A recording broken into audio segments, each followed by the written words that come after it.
Downtown Raleigh Alliance, the city of Raleigh, and our consultant team on this project. Welcome to tonight's session specifically for downtown residents on the Downtown Raleigh Economic Development Strategy. So a little bit of quick background, and then I'm going to turn it over to our consultant team here in a second. I'm Will Gaskins with Downtown Raleigh Alliance. We are the placemaking, place management entity that helps to advocate for the downtown space. We also administer the city's municipal service district for downtown Raleigh. And so this evening's session is about the Downtown Raleigh Economic Development Strategy, which is a year-long effort where we've brought on a consultant team to look at downtown Raleigh and how we can better position downtown Raleigh going forward, particularly as we look at kind of the pre-pandemic to post-pandemic environment around things like the retail environment, office market positioning, and other things, which our consultant team will go into much more detail on. But with this effort, community feedback is really critical to get into an end result that reflects our community that we're able to move forward with in a really positive way. So thank you for sharing your time with us tonight. And with that, I'm going to introduce Scott Page with Interface Studio and the Interface team, who will tell you more about this project and lead us in some facilitated conversation and Q&A and polls and other things. Will, thank you. And Stacy, I'll go ahead and introduce you as well. Stacy Chen is with Interface Studio. Stacy, would you like to kick us off for the first couple slides, and then I'll jump in? Yeah, I'll just take care of a little bit of housekeeping before we get started. I imagine folks by now are pretty familiar with Zoom and how it all works, but just wanted to make sure you have this information. We're mainly going to be using the chat tonight to have our Q&A. So if you have any questions, please go ahead and put them in the chat. And of course, they'll become part of our meeting record and we will answer them as we go. And also, if there's any troubleshooting, you can put those questions in the chat as well. We'll try our best to help with any tech. The other thing to know, if you need it, is that there is closed captioning. If you go to the Show Captions button, you can press that and click on the language and get a full transcript as well. So that is a feature that is available. So with that out of the way, I'd like to introduce our team. We are Interface Studio. We are the lead consultant on this project. We're an urban planning and design firm. And so I'm Stacy Chen, Scott Page, you just met as well. And we also have Tobin and Kylie in our office working on this project. And all of us have had the chance to come to Raleigh a couple of times now, which has been great. We are also joined tonight by Bobby Boone from And Access, who is our retail strategist. And he and Solomon have been working on that aspect of the plan, which you'll learn more about and which is very much front-loaded in our year-long process. Not here tonight is Kevin Hively of Ninigrit Partners, and he is very focused on the office market. And that is a piece of the work that we will not be presenting tonight, but that we will be presenting next year. So we're doing this in phases, and Scott will take you through that in a little bit more detail. Right, thank you. Yeah, thank you, and good evening. Will did introduce what we were asked to do. I'd like to go into a little bit more detail because I think it's really fundamentally important to this work and how we can receive feedback and best work with residents and business and property owners downtown. What we've been asked to do is an economic development strategy. And that economic development strategy is looking specifically at retail, right? What's the future of retail, particularly for the core of downtown, but for all of downtown in Raleigh. Also looking at questions around what's the future of the office market? How can we better support minority and women-owned businesses? And what are some of the key projects that really need to be identified to help take downtown to the next level? We are focused on all of downtown. We have maps, but all of downtown, including not just Fayetteville Street, but Warehouse District, Glenwood South, and many other areas. The typical area that DRA in the city has referred to as broader downtown for years.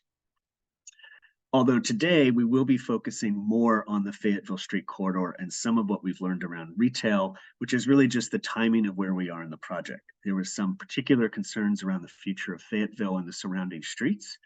And so we really needed to jump into those questions immediately. I want to also mention this is the kind of work that downtowns across the country are doing right now post-pandemic. So Raleigh is very much in the same boat as many, many other downtowns that are trying to answer these very difficult questions. And of course, one of those issues is safety. Right? Safety is the foundation of a really vibrant downtown. And in Raleigh, many, many partners are focused on the issues and concerns that folks have raised to us around safety. The primary, of course, this primary scope of this study is to look at retail, office, the public space opportunities, those next steps for downtown, so that as we begin to fully come out of the pandemic and really refocus on what downtown will look and feel like, we have a clear plan of action to guide that activity. So, Stacy, if you can go ahead. For quick background on schedule, we've talked about this as about a year total. We're actually halfway through. And so a lot of the upfront of this work has been engagement. We've talked to well over 40 different folks in different meetings, some one-on-one meetings, some in group meetings to talk about specific issues with leadership at the city, with business owners, with residents. We're trying to get as broad a perspective as we can about the issues facing downtown and what the opportunities might be. We also came to Raleigh a little over a month ago to do a number of pop-up meetings, public events within downtown. We'd also launched a number of the exact same activities that were at those pop-up events online. And we have seen lots and lots of activity through the online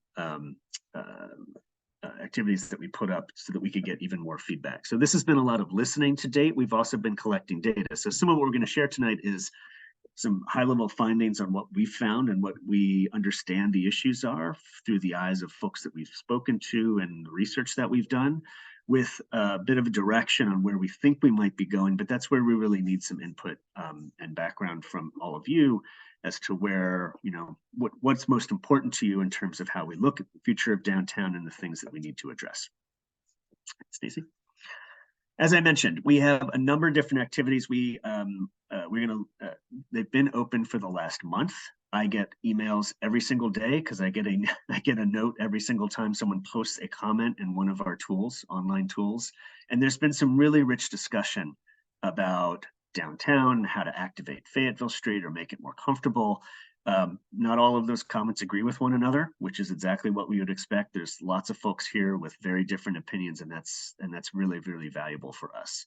We are continuing to monitor this, and we're going to leave these activities open to close of business tomorrow so that we can accommodate anyone here that hasn't had the chance to be online yet, wasn't able to attend one of our meetings, to make sure that you can share your thoughts about downtown.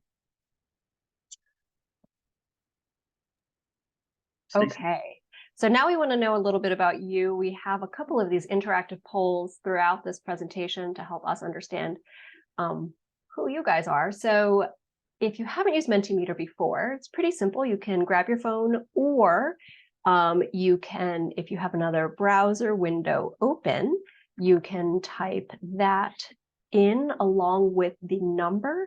But I'm also popping in the chat a link that you could use if you're on a computer. And remember to, when you see the question, you'll click submit after your response. So we're going to ask first question, which is, where do you live?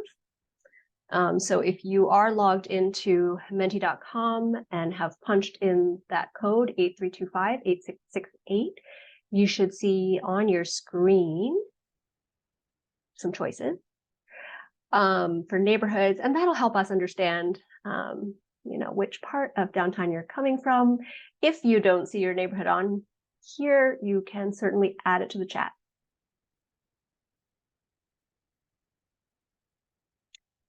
We've got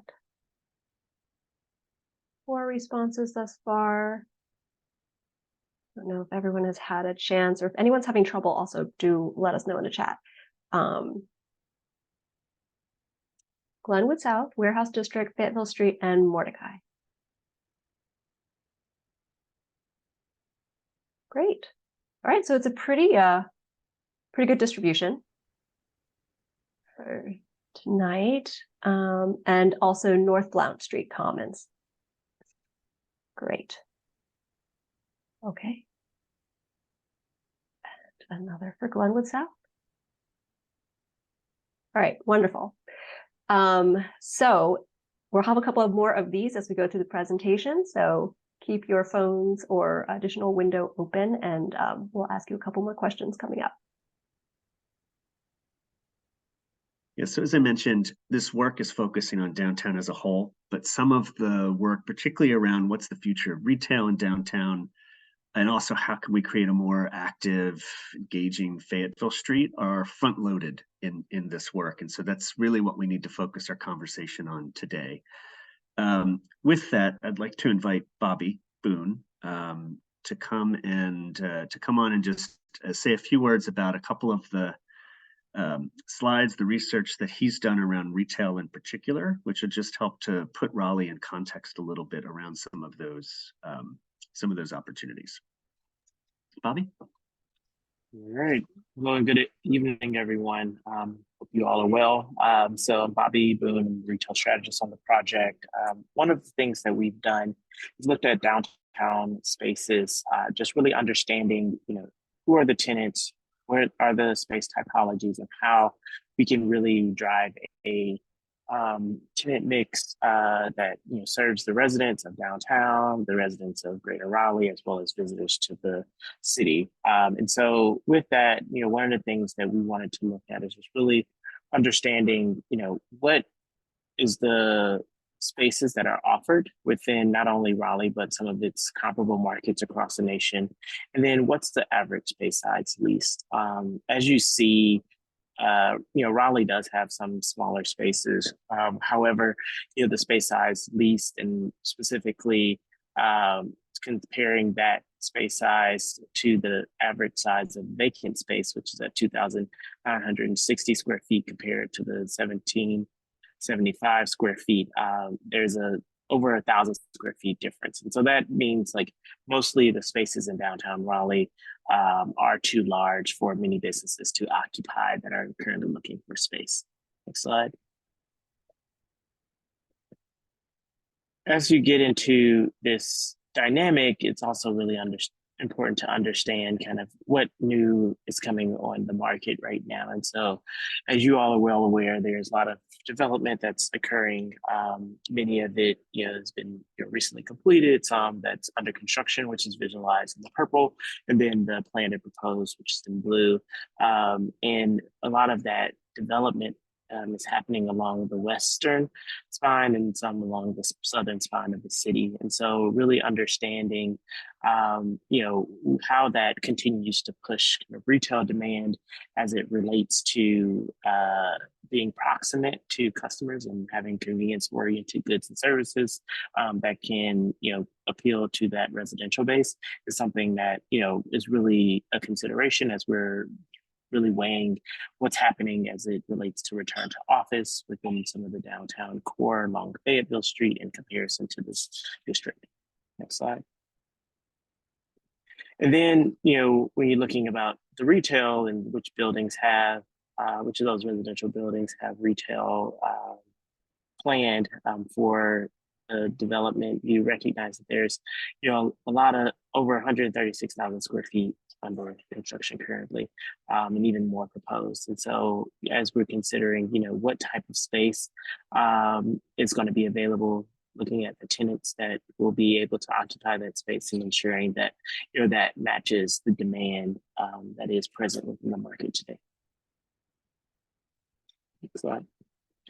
And so once we took a deeper look outside of spaces, transitioning over to the tenants, and we looked at these three retail categories and three active categories. So the three retail categories that we utilize: neighborhood goods and services, food and beverage and general merchandise, apparel, furnishings, and others is the rest of that acronym. But these are primary categories in which market analysts recognize as drivers of different consumer behavior. You recognize that neighborhood goods and services, which are primarily like grocery stores, your nail salons, florists, drugstores, things that you generally associate with your weekly errands, are really much convenience oriented. Many people are occupying, sorry, not occupying, they're patronizing those spaces as it relates to, are they close to their home? Are they close to their office in order to meet some of those needs? Food and beverage, on the other hand, is everything that you eat and drink outside of the home. So it's restaurants, bars, coffee shops, etc. And this is really, where downtowns thrive. We'll talk a little bit more about that. But with that, there's really great ability for restaurants to attract customers from a very wide geography, and so from neighborhoods across the region, of course, for visitors, and so having them clustered is a strategy to really be able to say, hey, if I maybe not able to go into the one restaurant that I plan to because they have a long wait, and so maybe I'll go next door. Or, if I'm meeting up with some friends and wanting to explore different options, that's another strategy there. And so it really starts to drive a lot of the foot traffic downtown. And then finally is general merchandise. And this is, the category in which most people associate with retail. So clothing, bookstores, things that you find in the mall, big box stores, etc. It's very high competition within this category, specifically because there's a lot of online sales. There's a very much smaller amount of customer spending. So you aren't buying 500 pairs of jeans where you might be eating 500 times a year, right? And so thinking about really what does that look like over time, and really being able to attract those customers from a far distance to make those specialized purchases are one of the key features of success within general merchandise. Slide. And then we also looked at some active use categories. These are categories in which draw population downtown and really serves as some of these critical either crossroads or gravity points that really be able to bring customers outside of residence, outside of your employment base, down to the community. And so these are civic uses, educational, community, religious institutions, so like a weekly church service, etc. That might bring people in there for spark some type of retail demand. There's tourism, really thinking about historic sites and museums and hotels. So as people are patronizing or staying at these entities, they're able to, again, have some of that spillover in that nearby convenience to kind of round out whatever that tourism-based trip is. And then there's other services. So these are like medical and dental offices, gyms, et cetera, where you're really just thinking about, I'm going to go for a limited time, and I have to go see my doctor once a month. So that's it also is a peer trip that sometimes aid in retail demand. And so after my doctor's appointment, I'll go grab lunch or coffee prior to heading back to work or going back home. And so thinking about all of these things as active uses that are driving pedestrian traffic. Thanks. And so when we look at this data, what we did is looked at 6 different or 5 different comparable downtowns, 2 in North Carolina, Durham and Charlotte, and then 3 across the nation: Austin, Columbus, Ohio, and Tampa, Florida, and then Austin, Texas. And what we found is, largely Raleigh has a really great neighborhood services strength as a percentage of a share of its total tenant base. So you see that 113 number. It outpaces, many other comparable cities in both share and count. And that really is, driving home this idea of downtown Raleigh as a neighborhood for residents. And so how do we continue to amplify that? Considering many of the other categories, Raleigh is fairly in the middle as it relates to how things are being distributed across those various different categories. And then when looking at main streets in the bottom segment of this chart, we looked at, comparable areas to Fayetteville Street and the surrounding blocks within each of these cities to understand, who's there, what type of tenants are there, what's driving traffic. We find, tourism continues to drive a lot of that. Food and beverage continues to be a strong suit here. Next slide. And then we look inside of Raleigh and compared Fayetteville Street core with North Hills and the Village District to really understand what is its value proposition. What you find within this Fayetteville Street core is, of course, as this graph shows, a lot of food and beverage as well as a lot of tourism entities and many of those services that was mentioned. Whereas when you're looking at some of the shopping centers, they have a very much stronger mix in general merchandise. And so recognizing that attracting general merchandise and having general merchandise as a smaller percentage of household expenditures, smaller number of expansion opportunities, so fewer tenants that are actually looking for space within that category, really doubling down on this positioning of downtown as a restaurant and tourism hub, as demonstrated in the last slide, and then as food and beverage a hub in this slide here. And we continue to dive into some of this data as it relates to visitorship and really understanding where people are coming from, and how many visits does downtown begin to attract. One of the key notes here is that the visitor frequency within Raleigh is pretty high, compared to all of the other comparable cities. And, that really denotes that, many of the residents are coming back to downtown Raleigh, where, within some of these other metros, they might be a little bit more dispersed outside of their downtown core. And so that's a strength to grow from. And so thinking about, how do we amplify that and encourage people to come even more? Overall, Raleigh has a strong kind of visitorship and are able to kind of balance that with those that are both within the region as well as, which is demonstrated by this MSA population, as well as those who are visiting from elsewhere for whether that's work, conferences, just regular tourism from a personal travel standpoint as well. Yes. All right, folks. It's a Stacy Free. Now I want to know a little bit about what businesses or activities you visit downtown. So again, in that menti.com with that number 8325-8668, you can let us know which of the following businesses or activities you visit regularly downtown. And so regularly in our minds is something like about once per month for those types on the top row, the neighborhood goods and services and food and general merchandise. And then for the bottom row, like once a quarter, so once every couple of months. So if you could start thinking about, and we've given you some examples here, like grocery stores or salons, coffee shops, the general merchandise, like Bobby said, places like that usually appear in shopping centers, clothing, books, and just start letting us know which are the ones that you visit most regularly in downtown Raleigh. And by that, we are referring to the whole of downtown, not just Fayetteville Street.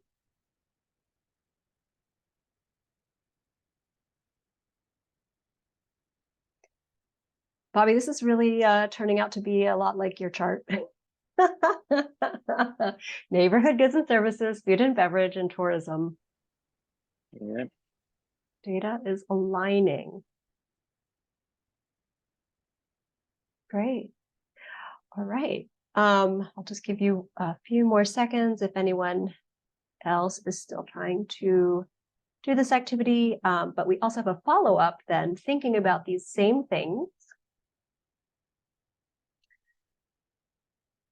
If you could just rank in order of the things you do most.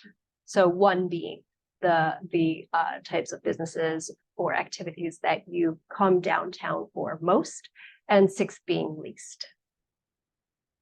And you should be able to just grab and drag these into place.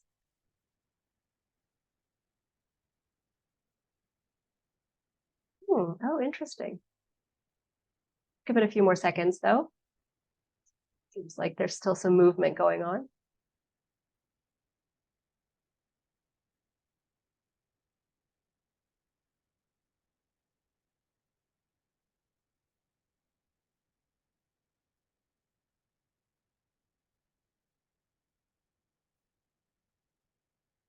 Okay.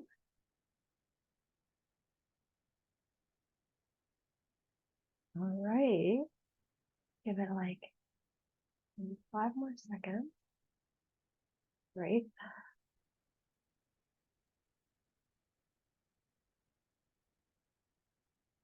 So our chart is still matching up, I think, with what Bobby's findings are showing. Thank you so much. I'm going to now hand it back over to Scott. Okay. So talk a little bit about Fayetteville Street. Yeah, let's talk about Fayetteville. But I also want to summarize some of what we just heard from Bobby very, very quickly, right? So downtown Raleigh is growing. There's a lot of growth. Anything that's happened recently or is under construction, almost all of that is Warehouse District, Glenwood South, other areas, not as much in and around Fayetteville Street, although there are projects proposed in that area. So that means we're talking about some different challenges, right? Managing growth and all of the recent investment in some parts of downtown while trying to stimulate and ensure that growth is really achieving our goals in other parts of downtown. There's this focus on downtown becoming a neighborhood, and parts of downtown certainly are, and Bobby's data shows that very clearly. Downtown attracts a ton of visitors, and a lot of them are coming to the Fayetteville Street area. So the question for us is always, well, how do we keep them around a little bit longer, right? So that they're really supporting the businesses. And then you brought up the point about retail spaces. If retailers are looking for smaller spaces, and a lot of the spaces, at least in Fayetteville Street and surrounding streets, are bigger, that brings a different kind of challenge. So all of that means that Fayetteville really does have some of its own unique challenges compared to the rest of downtown. And we have to really focus on a number of different aspects here. How does it look and feel? Are the public spaces welcoming? What kind of businesses do we think we can attract? All of those are big questions here. Stacey? So of course, Fayetteville Street has always been central to Raleigh. It was one of the things we heard first and foremost when starting this work. And I think Fayetteville is very near and dear to many people's hearts in Raleigh, and it's gone through many iterations. But today, unfortunately, Fayetteville Street, and I'm going to kind of generalize here, Fayetteville Street and the surrounding streets, or what's listed as the core, in quotes, on this drawing, are really cut off, right? So this 2 north-south streets, yeah, a Nash, and that would really cut the core off from the rest of downtown. So you can really see how, in some ways, the challenge of Fayetteville is really not about Fayetteville itself. It's about what it's connected to, and how we really try to bring and keep more people in that core area longer so that we can support those businesses. Okay. So I know we have another poll here, which is just a very quick one before I can share with you some thoughts about what we found about Fayetteville. So we're just curious to know what you guys think, just in one word. Let us know what you think of Fayetteville Street today. One word that describes it, that kind of distills in your mind. Oh.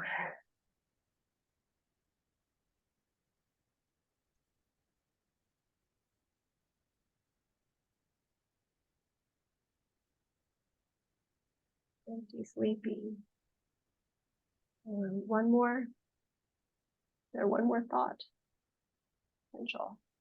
Great. Now think about tomorrow, and what do you want Fayetteville Street to be?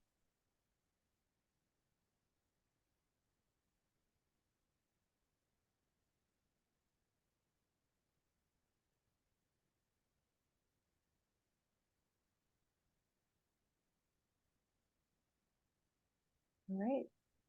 We agree. Yeah. Okay. So let's take a look at what we are discovering.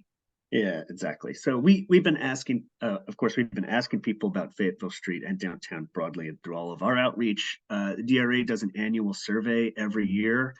And even just some of the responses to that survey in 2022 tells us a lot about, I think, what have been common held perceptions and feelings about Fayetteville. So what do you like about it? Well, it's a real city, it's walkable, there's some good restaurants, it's central, there's the festivals and the events. What are the things you dislike about it?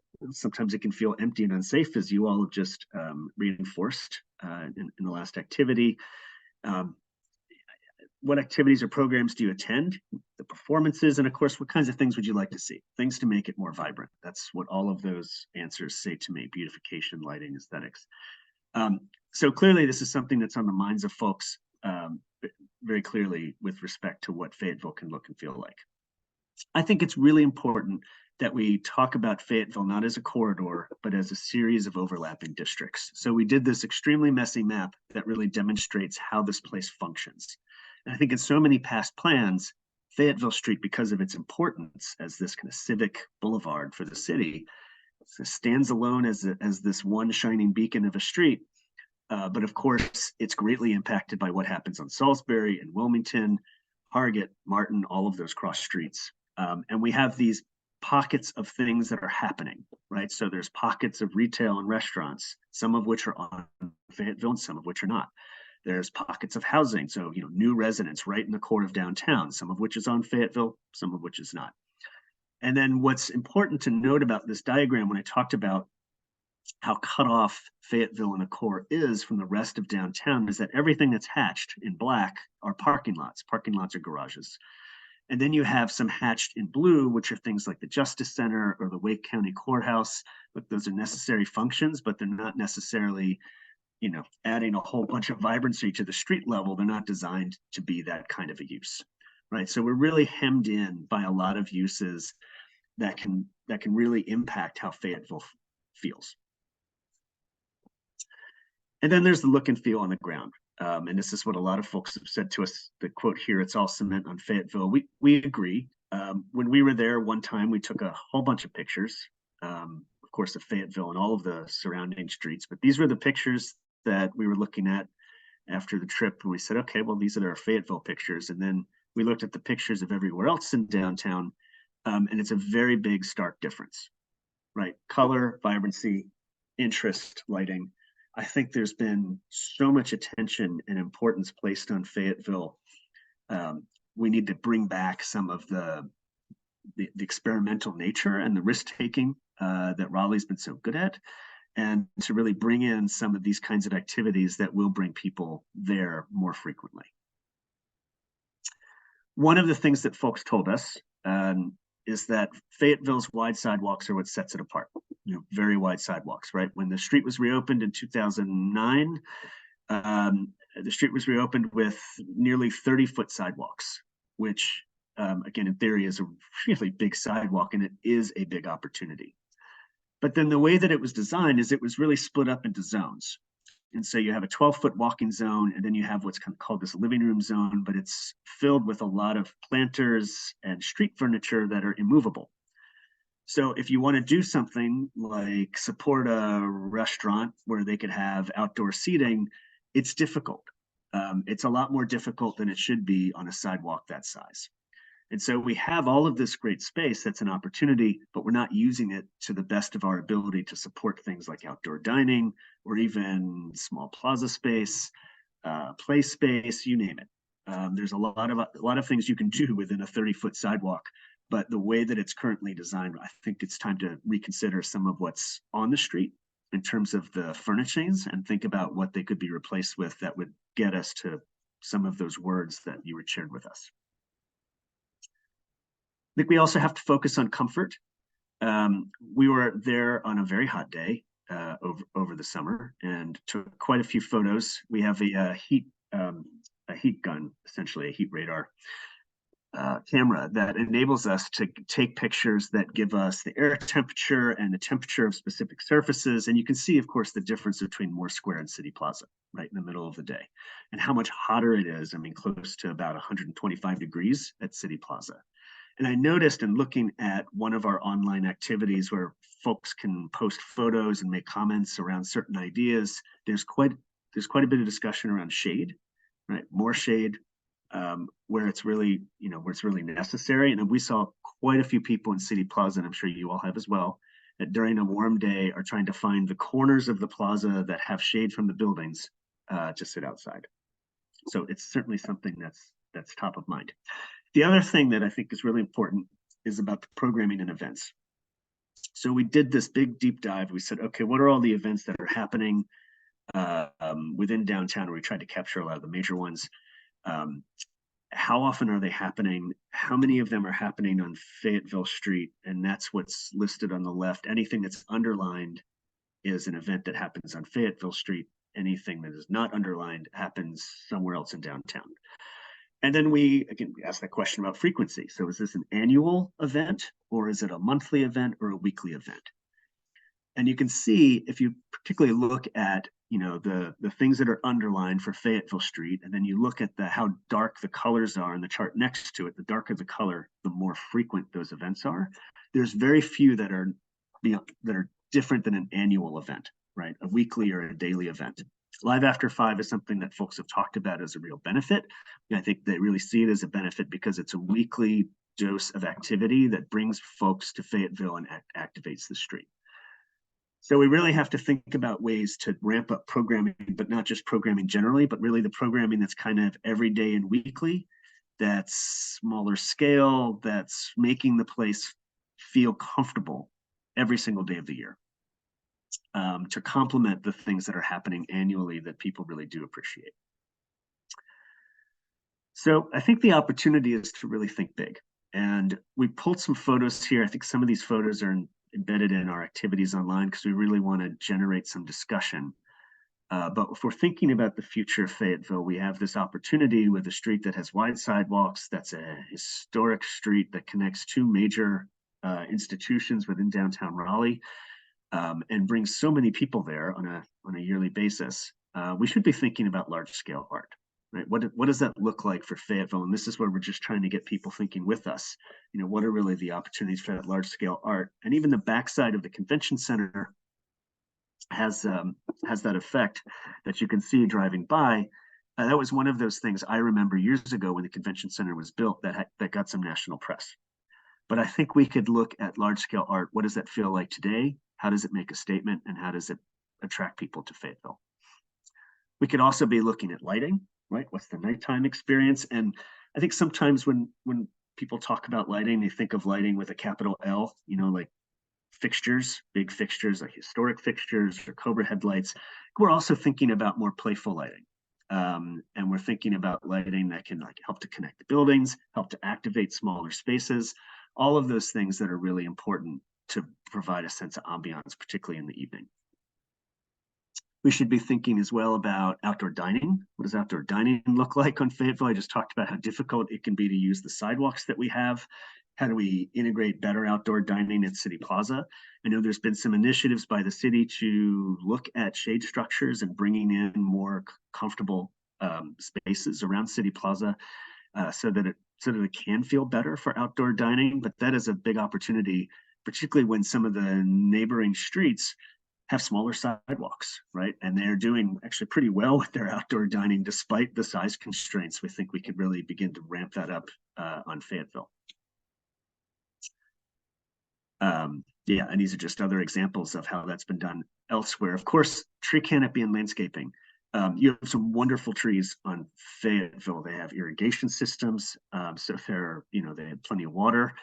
Some of those trees have pretty big tree canopies, which is wonderful, and yet it still doesn't feel like it's intended. I think there's still the opportunity to bump that up even further on Fayetteville and surrounding streets where we can, to really begin to bring in more greenery that does really attract people. And it's been a big investment that downtowns across the country have been making in the past decade. Seasonal pop-ups, something that you all do. You know, there's a pickleball court at City Plaza right now. There have been other pop-ups that have come to City Plaza and nearby spaces in the past. These can have a real, these can bring real benefit. And it's more than a concert, right? A concert is there for a day or a weekend, brings thousands of people. That's one kind of event planning. This is really different. It's something that can stay for a few weeks. It's not the scale of a concert, but it's something unique. I can think of lots of examples from different cities. You even think about like Christmas pop-ups that could bring so many people to your downtown. It's a similar kind of idea. Performing arts, you have museums. We have plenty of arts in Raleigh, and a good number of them are in and near downtown. Fayetteville Street certainly should be promoting the local arts and performing arts. And it certainly has space to do so. Kid-friendly. This is something that a lot of cities have focused on, and there's a good reason for it. We're at the time now where the millennials, the biggest generation after the boomers, are in their 30s and they're having kids. And so they're not looking to live in apartments anymore. They're really valuing places where they can bring their kids, where their kids are comfortable. And so that means we need to design spaces thinking about families, given the big demographic changes that are coming, well, have been happening and are also coming in the next decade. More color. This is a simple one. It gets back to the art and public art. This means we need to really think about how we're going to integrate color into Fayetteville Street in particular, which needs it, given some of the pictures that we showed earlier. And then one of the things that Fayetteville Street has as an advantage, I mean, not only does it have wide sidewalks, but it's also not a through street. And most of the access and loading are on adjacent streets, which actually is part of the challenge, I think, for retailers. It doesn't work like a typical street where you would pull up in front of the store and go into the store. You might be parking on one of the streets adjacent to it and walking to the store in a different way.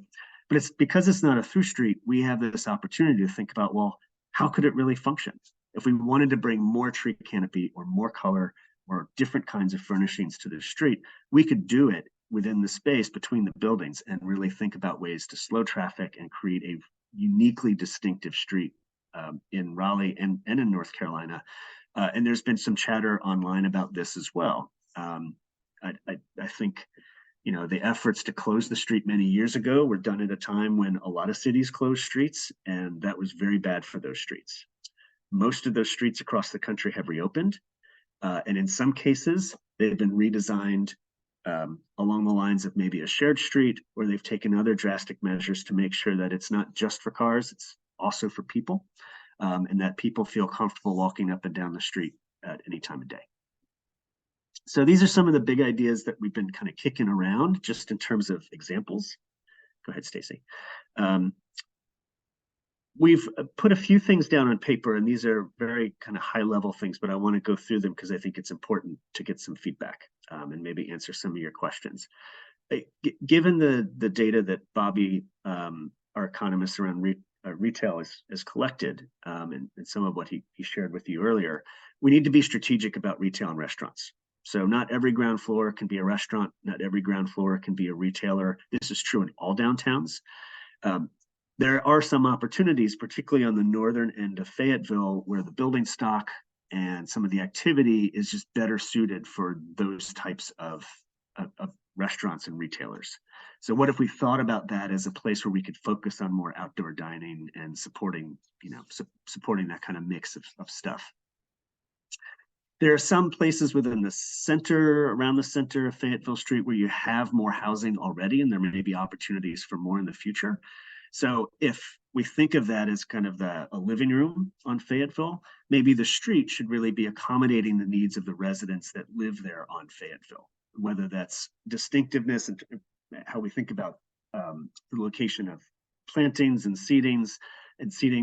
There are other things that we could do, particularly if we kind of take that as the cue. People live here and they need to feel comfortable on the street.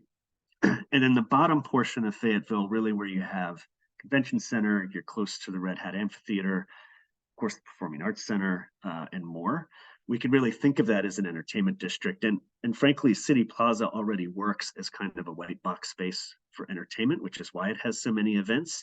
The question is, getting back to what we've mentioned before, how do we activate it more on a daily and weekly basis, but in ways that are complementary to the other uses, to people that live nearby, to businesses that are nearby. We think it's really important to start to loosen up on some of the rules that govern how the street is designed and used. I think the 2006 streetscape plan still operates as the de facto guidelines for any changes to the street itself, but I think people are yearning to do some different things, whether that's outdoor seating or public art, and it should be easier, and it should be allowed and frankly encouraged on Fayetteville, recognizing that Fayetteville has to play two roles here, right? There's this front door kind of civic presence that it needs to have because it's so important to the city, but it also needs to be a place that people want to go to. And that is really the goal of the future of Fayetteville. And then, as I mentioned before, Fayetteville really needs to connect. It's disconnected now. So how do you connect to other portions of downtown? How do you make that clear that focusing on Hargett and Martin as cross streets? What about South Street as well, which could potentially a civil rights trail that connects a number of different amenities on the southern, both southeastern and southwestern edge of downtown. So we're thinking about these things loosely as like, okay, if we had to start making, developing some ideas about where we might want to focus types of retailers or what kinds of programming or events we might want to do, what should guide some of that thinking, and how do we think about the future use of the street? And lastly, we did this drawing. I've been kind of making fun of it as our Olympic rings drawing, because essentially it dives down one step further, which is to say, if you really look at how each building is used, some buildings are more corporate, right? They're an office building. So we really want to think about how that office building is promoting its tenants and making the best use of their lobbies so that it supports the street. In other places, you have retail opportunities, which we talked about, that's where you might do some outdoor dining. In places like where the YMCA is, or even City Plaza, how do we integrate more play into those spaces where there's already some activity, sometimes recreation, sometimes other events happening? So we can begin to really narrow in on a streetscape that befits the importance of Fayetteville and Raleigh, but also provide the variation that's going to respond to how the streets developed over time and the needs of the people that are there. So that is where we are in the process currently. Our next step is to take all of the feedback that everyone has given us through the meetings, through the public events we've done, through the online activities, and begin to really understand what's most important to folks. Where should we take this? Because it's fine to say we could do outdoor dining or more play on the street. What does that really feel like, and how is it really done? That's the next step that we would need to begin to address, even if those are even the right next steps based upon the feedback that we've heard online. So, Stacy? All right, that was a lot, but we would love to get your take from what you've heard so far. If there's any of these ideas that kind of stuck out to you, what would you most like to see on Fayetteville Street?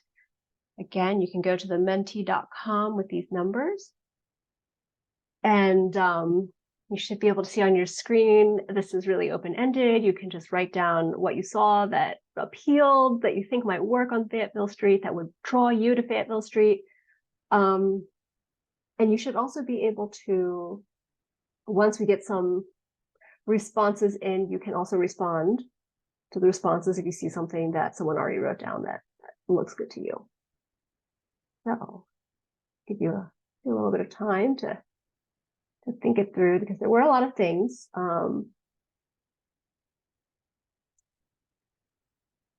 Restaurant row. Mm-hmm. Mm.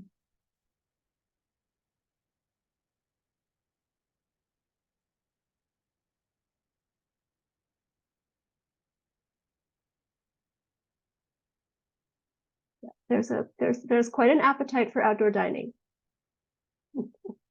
This tracks with a lot of our focus groups and interviews and other conversations that we've had in our trips, and the family friendly piece too. And I think that's something that we heard a lot about as well. It's how can we extend these trips, right? If you're going to go down to the museums with your kids, what else can you do, right? Can you spend a half a day? Can you spend a day? Can you get around, park your car once and have things to do?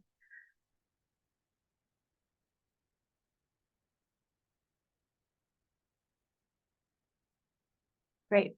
I'm going to leave this up for now. We have basically concluded our presentation. There's a few minutes left before 7, but I do want to encourage you, if you have any specific questions, you can put them into the Zoom chat, and we can hopefully answer them or attempt to. And then before we all wrap at 7, I will just leave the online activities link that we talked about. Hopefully you've already done it. But if not, you do have another chance. We, like Scott said, will be keeping it open until the close of business tomorrow. And then we're going to dive in and see what everybody's been saying. So I encourage, if anyone has anything they would like to bring up or ask, to go ahead and use the chat to ask us any questions you might have. Paige, did you want to bring up the link to the online activities? Yes, I will do that. And I will copy this into the chat as well, so you can copy paste it into your browser.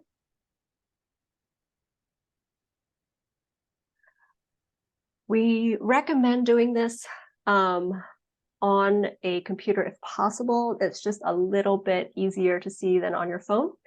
But you can also do it on your phone, obviously. And it's basically 5 different activities, just asking questions about what you think for Fayetteville Street and for downtown, larger downtown area as well. And so we have already been reading the comments. As Scott says, we get little pings every time someone adds something. So we've been reading along as people have been posting, and if you hadn't had a chance to see it, it's pretty nice because you can see what other people are writing as well, and vote. And then we, like I said, after end of day tomorrow, we are going to start to summarize that information, and it will be folded into the preliminary recommendations for Fayetteville Street that we are aiming to bring back to DRA before the end of the year. And then, as Scott mentioned in the beginning of the presentation, that is only one part of what we are working on. So our project will continue next year, and we will flesh out those preliminary ideas for the retail strategy and for Fayetteville Street with the other components of the project, which include the office market, because of course that will have an impact, and also the minority and women-owned businesses strategy, and start to identify the catalytic projects that we want to elevate in this entire plan. And those projects are coming up through the process. So some of them might be physical projects, like some of the images you see here, but some of them might be more policy oriented or process oriented, which, it's a little bit harder maybe to think of because it's not a tangible thing we can show you a picture of, but is so critical to being able to make a vibrant downtown. And a lot of that is what Bobby was talking about in terms of thinking about how to get tenants into these spaces, and all of the physical challenges and or financial challenges that are associated with that. Well, if you don't have any questions for us now, you can always contact the team through the website. Oh my goodness, I do not have a link for the website. That is my bad.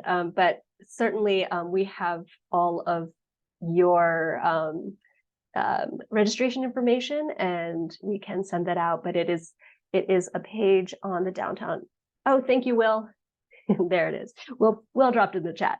That is where all of the information regarding this project is, and any kind of actions that we want you to take, and any updates as we move through the process over the next couple of months will be posted to this website. And if you haven't already, you can use that website to add yourself to our mailing list, and we will keep you updated through an email blast. We won't be emailing you a ton, so don't worry. It's only when there is a certain update that we would like you to know about, or something that you can participate in. And with that, I thank you all very, very much for spending some time with us. Yes, thank you. Have a good night, everybody.